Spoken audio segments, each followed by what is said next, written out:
चलो नेक्स्ट हम लोग करेंगे दूसरा वाला, क्या था, परसेंटेज मास बाय वॉल्यूम।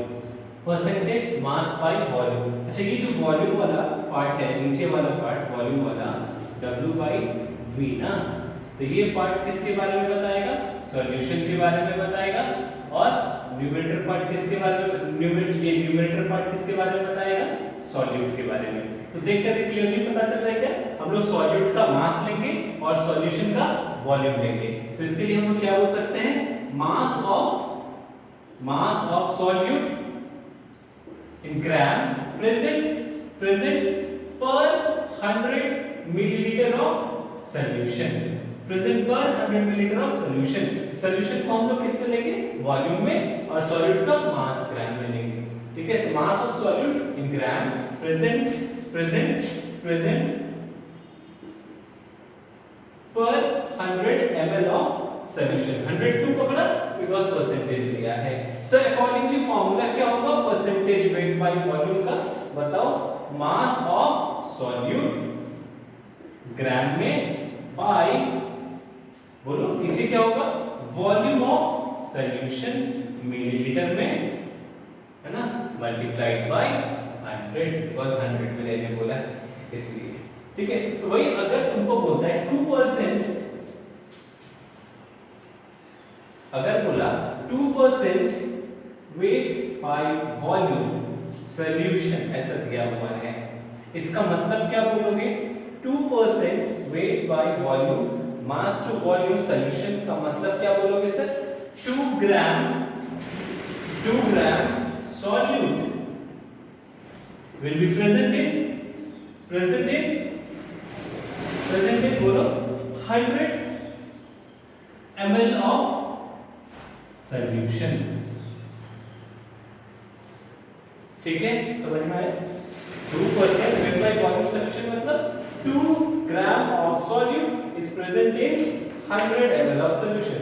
वैसे अगर तुमको बोलेगा 18% वेट बाय वॉल्यूम सॉल्यूशन मतलब sugar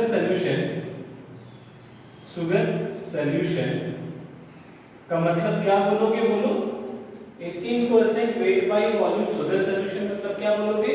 18 gram sugar will be present in 100 ml of solution, 100 ml of sugar solution। समझ में आया? अच्छा, अगर इसमें ये जो पहले वाला क्वेश्चन हमने किया था, इसमें तो हमारे पास डेंसिटी नहीं दिया हुआ है।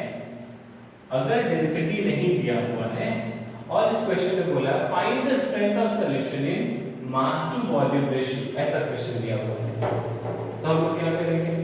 5 ग्राम रेसिव dissolve in 200 millilitre of solution, find the strength of the solution in mass to volume ratio. तो इसका आंसर हम लोग कैसे निकालेंगे? Percentage mass to volume equals to mass of solute लेना पड़ेगा बाय वॉल्यूम ऑफ सॉल्यूशन लेना पड़ेगा मिलीलीटर में, और क्योंकि परसेंटेज है तो मल्टीप्लाई किससे करेंगे? 100 से। What is mass of solute? 5 gram. What is the volume of solution? 200 ml। Multiply करो 100 से, ये कितना आएगा सर? 2.5। तो इसको क्या बोलेंगे? 2.5 ग्राम पर 100 ml। तो इसका परसेंटेज टर्म क्या आ जाएगा? परसेंटेज W by V क्या आएगा?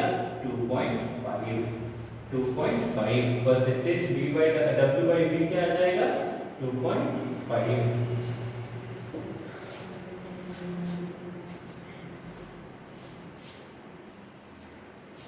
चलो थर्ड वाला जो था volume percentage volume by volume मतलब ऊपर में सॉल्यूट नीचे में सॉल्यूशन। सॉल्यूट का भी हम लोग अमाउंट लेंगे वॉल्यूम में, सॉल्यूशन को भी वॉल्यूम में लेंगे।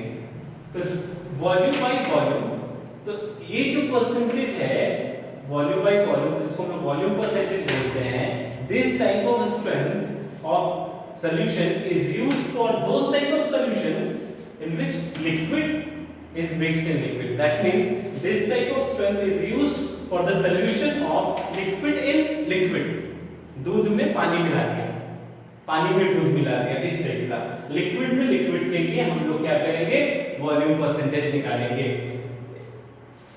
अल्कोहल में वाटर डाला, ऐसा। तो for example 10% ethanol solution in water. अच्छा, उसके पहले इसका फॉर्मूला लिख लो, क्या होगा, परसेंटेज वॉल्यूम बाय वॉल्यूम का फॉर्मूला क्या होगा, परसेंटेज वॉल्यूम बाय वॉल्यूम का, तो volume of solute in millilitre by volume of solution in millilitre multiplied by 100। ठीक है। अच्छा, 10% इथेनॉल सॉल्यूशन इन वाटर, इसका मतलब क्या बोलोगे, 10% इथेनॉल सॉल्यूशन इन वाटर, मतलब इथेनॉल भी लिक्विड है, ये भी लिक्विड है, मतलब ये भी वॉल्यूम, ये भी वॉल्यूम। इसका मतलब हम लोग बोलेंगे 10 मिलीलीटर ऑफ सॉल्यूट, जो कि क्या है यहाँ पे, इथेनॉल इज मिक्स्ड इन या फिर this is present in 100 ml of water cell, 100 ml of solution, 10 ml of ethanol is present in 100 milliliter of solution। ये 10% इथेनॉल सॉल्यूशन का मतलब होता है। अच्छा, एक और लिक्विड है, इथाइलिन ग्लाइकॉल नाम है, इथाइलिन ग्लाइकॉल। उसको भी हम लोग अगर वाटर में डालते हैं, इथाइलिन ग्लाइकॉल को अगर हम लोग वाटर में डालेंगे तब एक सॉल्यूशन बनेगा, उसको हम लोग बोलेंगे इथाइलिन ग्लाइकॉल सॉल्यूशन। उसको हम लोग क्या बोलेंगे, इथाइलिन ग्लाइकॉल सॉल्यूशन। अगर उसका कंसंट्रेशन 35% आ गया, अगर इथाइलिन ग्लाइकॉल सॉल्यूशन 35% आ गया, क्या मतलब होगा 35% इथाइलिन ग्लाइकॉल सॉल्यूशन का, तो 35 ml ethylene glycol present in 100 ml of solution, 100 ml of solution। तो 35 ml ethylene glycol present in 100 ml of solution। इसका एक अलग सा, एक ये मिक्सचर एक अलग सा काम करता है। जहां पे बहुत ठंड पड़ता है ना, वहां पे जो रेडिएटर में पानी डालना पड़ता है, अगर हम लोग वहां पे नॉर्मल पानी डालेंगे तो वहां पे जो 0 डिग्री पे क्या होगा, आइस बन जाएगा रेडिएटर में और रेडिएटर बर्स्ट कर जाएगा। पानी डालेंगे अगर जहां पे टेम्परेचर -10, -5, -15 ऐसे है टेम्परेचर, वहां पे क्या होगा, वाटर हमने अगर व्हीकल्स के गाड़ी के रेडिएटर में अगर हमने पानी डाला है तो वो वाटर क्या करेगा, 0 डिग्री पे जाकर फ्रीज करेगा। और जब वाटर फ्रीज करता है, वाटर जब आइस में चेंज होता है, वॉल्यूम एक्सपैंड कर जाता है। वॉल्यूम एक्सपैंड करने से क्या होगा, वॉल्यूम एक्सपैंड करने से वो रेडिएटर फट जाएगा, गाड़ी का रेडिएटर फट जाएगा। तो हमको क्या करना पड़ता है, ये 35% इथाइलिन ग्लाइकॉल सॉल्यूशन वाटर में इस कंसंट्रेशन में इथाइलिन ग्लाइकॉल डाल देने से वाटर का जो फ्रीजिंग पॉइंट है वो -17.6 डिग्री सेल्सियस चला जाता है। मतलब वाटर जो प्योर वाटर होता, प्योर वाटर 0 डिग्री सेल्सियस पे फ्रीज करता है, अभी 35% इथाइलिन ग्लाइकॉल सॉल्यूशन अगर वाटर में, अगर हमने वाटर में 35 वॉल्यूम इथाइलिन ग्लाइकॉल डाल दिया है तो 0 डिग्री के बजाय वो -17.6 डिग्री सेल्सियस पे वाटर फ्रीज करेगा। तो वहां तक टेम्परेचर को, वहां पे आइस में वो चेंज नहीं होगा, रेडिएटर बर्स्ट होने से बच जाएगा।